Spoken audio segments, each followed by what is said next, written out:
It is the voice of Indiana County. It's WCCS 101.1 FM, AM 1160, and WCCSradio.com. You get to this time of the year, and you know you're going to get special music, and it's going to be absolutely wonderful. And that is going to be the case a little bit later this morning, or not this morning, later this week, I should say, as we're going to enjoy a wonderful program from the Indiana Wesleyan Methodist Church. Pastor Ben Blowers with us this morning. Bill, is it Weiserman or Weiserman? Weiserman. All right, there you go. They're with me this morning. Bill is the church choir director. Our visit this morning presented by Marcus & Mack, voted best law firm and best personal injury lawyer 3 years in a row in the Best of Indiana County contest. Visit them online at marcusandmack.com. Pastor Ben, this looks like a wonderful program. Hey, Todd, good morning. And we're hoping for a great program, and we're excited about presenting the whole Christmas musical service and everything that's going to entail, and I really think the community is going to enjoy it. Yeah, it's called A Christmas Celebration by David T. Clydesdale, and it's this Saturday and Sunday? That's right, Saturday, Sunday evening, same program, both nights, 6:30 at the church, and we've been working hard for many months, and hopefully people enjoy it. Yeah. Now, you have, and our Facebook viewers can see it, you have brought in some of the bells from the bell choir. Those fascinate me. The way that those, it's so intricate. And one of the great things about when a bell choir performs is usually it's in a church setting, and it can be the youngest people in the church and the oldest people in the church, and they all work together. Yeah, it's really a great thing. Actually, we probably get as many or more positive comments off the bells than anything we do in our Christmas services. And this year there's 3 bell choirs will be presenting a selection. And so, we're looking forward to that. It is a lot of work. It's a lot of teamwork. Every single note, someone's got to, use that bell. And it's a lot of work, but people love it. And there's just something about bells and Christmas music that just go hand in hand. Sure. Bill, pick one of those up. And what one is that? So this is a C4. This is one of Oh. our lowest bells that we have. Oh, yeah. And so I thought, let's bring the biggest one and let's bring the smallest one. Okay. Oh, there you go. There you go. Now, there's a technique for what you're doing. There is, and we started out just ringing these like we normally bell, but we've got mallets now. We hit them off the table. And we hold. There's all kinds of techniques that when we first started this, that I didn't realize that happened, but it really adds a lot of different timbre to the music. Now, who directs the bell choir? I do. We have 2 bell choirs this year, and the other choir has another director. And so folks will be able to enjoy bell choir music with this as well. Ben, tell me about the program itself.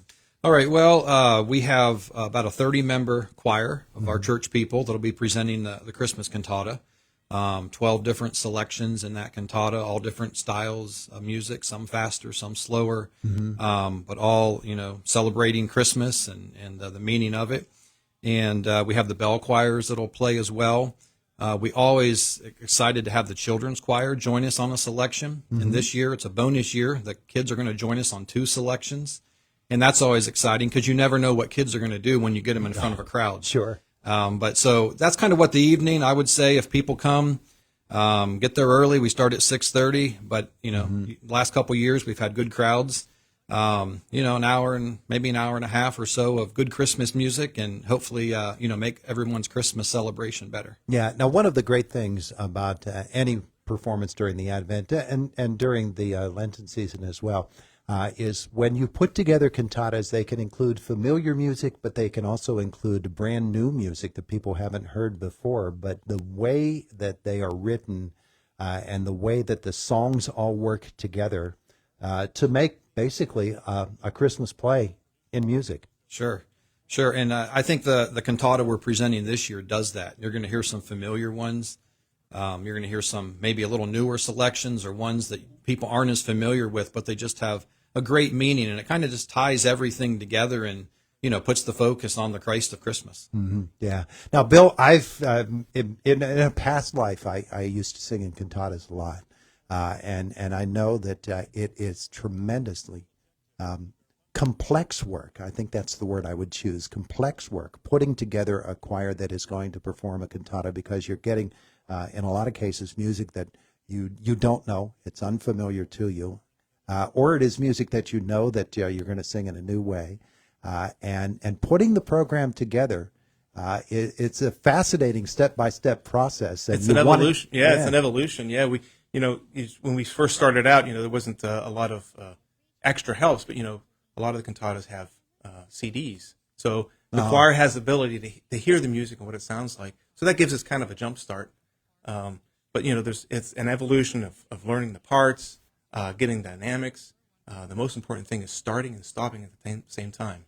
So it's great. It's a great project. Well, when you have choirs, church choirs, most frequently they are made up of members who have the high school choir choral group in their background, and maybe some sang in college as well. But the opportunity to continue to perform and to do so in that group setting, and to do so in a church setting especially, it's a really special thing, isn't it? It sure is. Christmas is such a wonderful time, and it's really we look at it as a gift to the community, to basically lift our hearts and direct our minds towards the real meaning of Christmas and the Christmas season. Now, Ben, tell me about the focus of this particular cantata. Well, I mean, it's Christmas time, and so the focus, mainly and solely is, on Jesus, who came that first Christmas as a little baby. And so the cantata kind of walks you through, after some of the beginning selections, kind of walks you through the Christmas story. Just a number of different selections. One of the songs is "A Baby Changes Everything," and it's just written from an interesting perspective. One of the most beautiful songs is simply titled "Wonderful," and it's just all about how wonderful Jesus is, and talks about different things that he does for us. And so the cantata this year, I wouldn't say, it's an old story. The story doesn't change. It's just presenting it maybe in a little different way with some different musical selections, but the whole thing is centered on, this is all about the Christ child and, remembering him. And so, we hope that, as Bill said, that this cantata will lift people and get their focus on, we live in a busy world. We're all busy. Christmas has become a very hectic, busy season, and we're hoping that people maybe for an hour and a half can slow down a little bit and get their focus on the real reason for the season. Absolutely. Now, the kids being a part of the program has to be pretty exciting, especially from your standpoint. Yeah. So one of the selections is "Do You Hear What I Hear?" Of course, that's a familiar.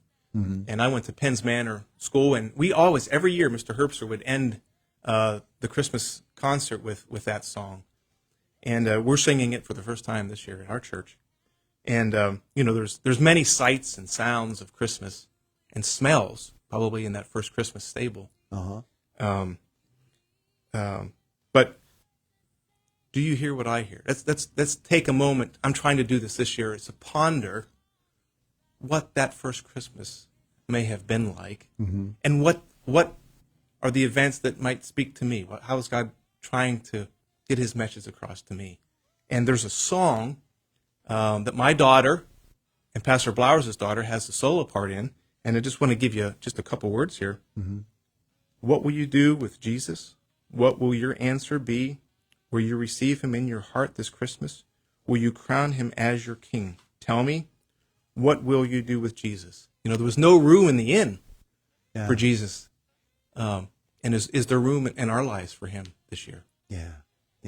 And when you talked about, the sounds of that first Christmas, and you think of the hustle and bustle of Bethlehem with everybody coming into town for the census, and how crowded it was, and finally everything gets settled down so that all you're hearing is, some cattle and some sheep, basically, and maybe one or two people who might walk by in the middle of the night. But then this happens.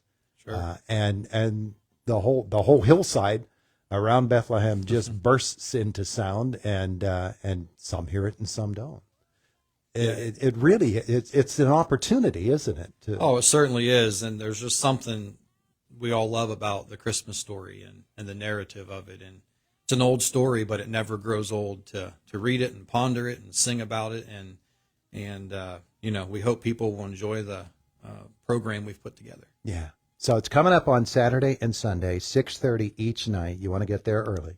That's right. The last few years, especially last year, we went to 2 nights because just one night we couldn't hold the crowds, and we had a great turnout. And so Saturday, Sunday evening, 6:30, both nights, same program. We're at the corner of Church and 12th Street, right here in Indiana, and we'll try to have plenty of parking for people and give everybody a very friendly welcome. Wonderful, wonderful. A Christmas celebration by David T. Clydesdale. And it's being performed at the Indiana Wesleyan Methodist Church on Saturday and Sunday, 6:30 each night. Gentlemen, thank you so much. Thank you, Todd. Merry Christmas. And to you, it is the voice of Indiana County. It's WCCS 101.1 FM, AM 1160, WCCSradio.com. Fox News next, top of the hour, and then it's the Brian Kilmeade Show.